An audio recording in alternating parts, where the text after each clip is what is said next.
এদিকে আছে কাঁচামরিচ। আজকে পাইকারি বাজার চলে আসলাম যাত্রাবাড়ি আড়তে। বড় ভাই এটা কত দিয়েছেন পাল্লা? 650। এটা হচ্ছে 1 নম্বর মরিচ, কারেন্ট মরিচ, কাঁচামরিচ খুবই ভালো, কোনো পচা নাই, 1 নম্বর মরিচ। এবং একটু এটা হচ্ছে 550 টাকা পাল্লা, এটা হচ্ছে 550 টাকা 5 কেজি কাঁচামরিচ, এটা 550।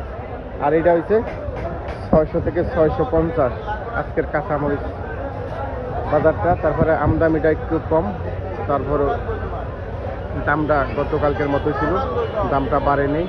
যাই হোক, বন্ধের দিন এই হিসাবে দামটা বাড়েনি, দামটা কমেই আছে। আজকের আপডেট আপনাদের জানিয়ে দিলাম। কাঁচামরিচের পাল্লা 1 নম্বর কাঁচামরিচ হলো, এটা হলো 650 টাকা পাল্লা, আর এটা হলো 550 টাকা পাল্লা। কেমন হলো অবশ্যই জানাবেন।